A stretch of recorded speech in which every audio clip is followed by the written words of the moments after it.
NDA सरकार की लाड़की बहन योजना को लेकर शिवसेना संजय राउत की भविष्यवाणी सच साबित हो गई।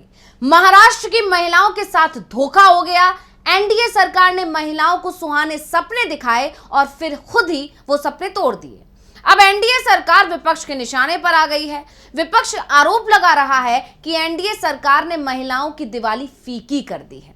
तो आखिर क्यों लगने लगे एनडीए सरकार पर आरोप? कैसे सरकार ने महिलाओं के साथ कर दिया धोखा? इसी पर हम अपनी स्पेशल रिपोर्ट में करने जा रहे हैं बात। नमस्कार, मैं हूं अंशिता। महाराष्ट्र में चुनाव की तारीख का ऐलान होते ही राज्य की महिलाओं को बहुत बड़ा झटका लग गया, क्योंकि लाड़की बहन योजना को बंद कर दिया गया है। अब लोग कह रहे हैं कि जो संजय राउत ने कहा था ठीक वैसा ही हुआ।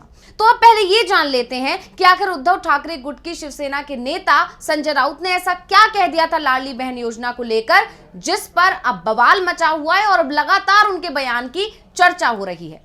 तो आपको बता दें कि इस योजना को लेकर उन्होंने बीजेपी पर हमला बोल दिया था। उन्होंने कहा था कि लाड़की बहना योजना देश के किसी भी हिस्से में सफल नहीं हो पाई है, ये सिर्फ एक राजनीतिक खेल है। इस योजना से अर्थव्यवस्था चरमरा गई है। लाडली बहना योजना अगले महीने से बंद हो जाएगी। देखिए, ये योजना पूरे देश में कहीं भी सफल नहीं, ये राजनीतिक खेल है पूरा। बाकी में मध्य प्रदेश है, आप जाकर देखिए योजना शुरू है या नहीं। वहाँ के जो वित्त सचिव है उनका आदेश देखिए आप क्या है। ये बहुत ही इनवैलिड एक योजना है जो फलदायी नहीं होगी और पूरी अर्थव्यवस्था चरमरा जाएगी और गई है। मध्य प्रदेश एक ऐसा राज्य है, वहाँ इस प्रकार की योजनाएं बहुत चलाई और आज ये लाडली बहन योजना वहाँ भी बंद हो गई है। तो महाराष्ट्र में कौन से हिसाब से चलेगी?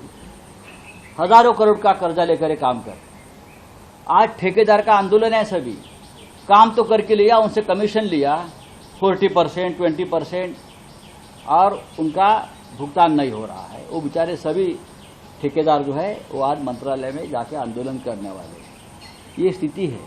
अभी लाडली बहन योजना और 1 महीना चलाएंगे, बाद में बंद कर देंगे। पैसा कहाँ है, किसके पास है? दिवाली के समय हमारे जो सरकारी कर्मचारी का पगार नहीं होगा, उनका वेतन नहीं होगा, पुलिस उनका वेतन नहीं होगा, टीचर्स उनका वेतन नहीं होगा। ये हो रहा है सब लाडली बहन योजना के राजनीतिक चक्कर में। तो संजय राउत ने सरकार की जो ये मंशा है उसको कहीं ना कहीं सामने लाकर रख दिया था। उन्होंने कह दिया था ये सिर्फ और सिर्फ एक चुनावी स्टंट है, राजनीतिक बयान है और कुछ नहीं है, ये बंद होने वाली है। और जैसा कि संजय राउत ने ऐलान किया था ठीक वैसा हुआ भी। ऐसा इसलिए कहा जा रहा है क्योंकि लाडली बहन योजना को अस्थायी तौर पर निलंबित कर दिया गया है। तो अब इस खबर के आते ही विपक्ष सरकार पर हमलावर हो गया। विपक्ष कह रहा है कि एनडीए सरकार महिलाओं को पैसा देना ही नहीं चाहती थी, बल्कि ये तो सिर्फ चुनावी स्टंट था। सरकार जानती थी कि जल्दी ही चुनाव के ऐलान होने वाले हैं और जैसे ही चुनाव की तारीखों का ऐलान होगा आचार संहिता लग जाएगी और जैसे ही आचार संहिता लगेगी तो सरकार की वो योजना जो सीधे सीधे लोगों को आर्थिक मदद देती है, जिससे चुनाव प्रभावित हो सकता है, उस पर रोक लग जाएगी। नियम ऐसा ही कहता है और ऐसा हुआ भी है। चुनाव आयोग के आदेश के बाद महिला एवं बाल कल्याण विभाग की ओर से इस योजना के लिए आवश्यक धनराशि रोक दी गई है। इससे पात्र महिलाओं को चुनाव तक लाड़की बहन योजना का पैसा अब नहीं मिल पाएगा और इसीलिए विपक्ष हमलावर हो गया। और विपक्ष बार बार कह रहा है कि जैसा हम कह रहे थे कि ये सब सिर्फ महिलाओं को पागल बनाया जा रहा है, महिलाओं के साथ विश्वासघात किया जा रहा है, धोखा किया जा रहा है, किसी तरह की कोई धनराशि उन्हें नहीं मिलने वाली है, वो तमाम आरोप हमारे सही थे, क्योंकि हुआ भी वैसा ही है। तो दरअसल केंद्रीय चुनाव आयोग ने महाराष्ट्र में विधानसभा चुनाव के कार्यक्रम की घोषणा कर दी है और इसके मुताबिक राज्य में 20 नवंबर को एक ही चरण में मतदान होगा और 23 नवंबर को चुनाव के नतीजे आ जाएंगे और इसलिए अब राज्य में आचार संहिता लागू कर दी गई है। चुनाव आयोग ने राज्य सरकार को आचार संहिता अवधि के दौरान मतदाताओं को सीधे प्रभावित करने वाली वित्तीय योजनाओं को बंद करने का निर्देश दिया है। आयोग ने निर्देश दिया है कि मतदाताओं को सीधे तौर पर आर्थिक लाभ देकर प्रभावित करने वाली योजनाएं तत्काल प्रभाव से बंद की जानी चाहिए। इसके निर्देश मुख्य निर्वाचन पदाधिकारी कार्यालय ने सभी प्रशासनिक विभागों को भी जारी किए हैं। साथ ही वित्तीय लाभ देने वाली योजनाओं की भी समीक्षा की गई। मुख्य निर्वाचन अधिकारी एस चोकालिंगम ने सभी विभागों से इस बारे में पूछा। इस दौरान यह पता चला है कि महिला एवं बाल कल्याण विभाग लाडली बहन योजना के लिए बड़ी मात्रा में वित्तीय लाभ प्रदान कर रहा है, इसलिए विभाग से इस योजना की जानकारी मांगी गई। आयोग को बताया गया कि विभाग ने 4 दिन पहले इस योजना की राशि का वितरण रोक दिया। परिणाम स्वरूप चुनाव आचार संहिता के कारण योजना को अस्थायी रूप से निलंबित कर दिया गया है। तो अब विपक्ष सरकार को चालाक बता रहा है। विपक्ष का कहना है कि जो ये पैसे बढ़ाए गए थे वो पहले से क्यों नहीं बढ़ाए गए। पहले अगर बढ़ा दिए जाते तो जनता के, महिलाओं के खातों में कुछ पैसा पहुंच जाता। अब विपक्ष सरकार को चालाक बता रहा है। वो कह रहा है कि अगर वाकई में महिलाओं को पैसे देने होते तो पहले भी दिए जा सकते थे, क्यों चुनाव की तारीख नजदीक आने का इंतजार किया गया। जो ये धनराशि बढ़ाई गई वो बिल्कुल चुनाव की तारीखों से कुछ दिन पहले ही क्यों बढ़ाई गई। और विपक्ष आरोप लगा रहा है कि सरकार की तरफ से दिए गए झांसे की वजह से अब महिलाओं की दिवाली फीकी हो गई।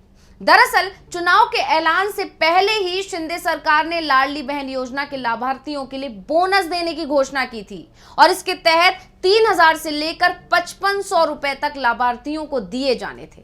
लेकिन अब क्योंकि चुनाव आयोग की रोक के बाद लाड़की बहनों को दिवाली पर पैसे मिलने की उम्मीद खत्म हो गई है।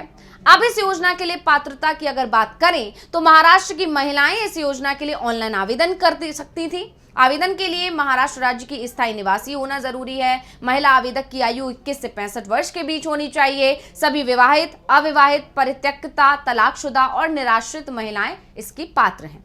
आवेदक का किसी भी बैंक में अपने नाम से बैंक खाता होना चाहिए और आवेदकों की पारिवारिक आय 2.5 लाख रुपए से ज्यादा नहीं होनी चाहिए। तो अब यानी शिंदे सरकार, महाराष्ट्र की एनडीए सरकार जिस मुख्यमंत्री लाड़की बहन योजना के दम पर जो है पूरा चुनाव लड़ने की मूड में थी, जिसका क्रेडिट वॉर भी छिड़ा हुआ था एनडीए के अंदर ही। देवेंद्र फडणवीस इसका क्रेडिट खुद लेना चाहते थे, शिंदे खुद लेना चाहते थे और अजीत पवार खुद लेना चाहते थे। पोस्टर वॉर तक छिड़ गई थी तीनों के बीच में। अब वही लाड़की बहन योजना पर एनडीए पूरी तरह से घिरी हुई नजर आ रही है। विपक्ष लगातार कह रहा है कि जो सरकार ये राजनीति करने की कोशिश कर रही थी, जो चुनावी स्टंट सरकार ने चला था, उसकी सच्चाई निकल कर आ गई है। और इस खबर के आते ही संजय राउत के बयान की चर्चा भी अब जोरों से हो रही है, क्योंकि जिस वक्त संजय राउत ने यह बयान दिया था उस वक्त बीजेपी बुरी तरह से जो है संजय राउत पर हमलावर हो गई थी। यहां तक कि मध्य प्रदेश के सीएम मोहन यादव की भी एंट्री हो गई थी इस मामले में। उन्होंने भी संजय राउत पर पलटवार किया था। लेकिन अब संजय राउत का बयान सोशल मीडिया पर छाया हुआ है। यानी अब देखा जा सकता है कि एनडीए सरकार जिस लाड़की बहन योजना के दम पर चुनाव में जीतने के सपने सजा रही थी, अब उस योजना के सहारे भी उसे जीतने की उम्मीद नजर नहीं आ रही है। विपक्ष के हाथ एक बड़ा मुद्दा लग गया है। पहले ही जो है एनडीए में तीनों दलों के बीच सामंजस्य नहीं बैठ रहा था, इसी वजह से बीजेपी पहले ही परेशान थी। दूसरी तरफ सीटों का बंटवारा अभी तक नहीं हो पाया है, तो ये सारी चीजें पहले ही बीजेपी की टेंशन बढ़ा रही थी। और अब जिस मुद्दे को बहुत ज्यादा अच्छे से बुना रही थी, जिस योजना के बहुत अच्छे से प्रचार कर रही थी, अब वो योजना का प्रचार भी उसके किसी तरह से काम आता यहां नजर नहीं आ रहा है। तो इस रिपोर्ट को लेकर आपका क्या कहना है, हमें कमेंट करके अपनी राय जरूर दीजिएगा। इसी के साथ मुझे दीजिए इजाजत। देखते रहिए DV लाइव। नमस्कार।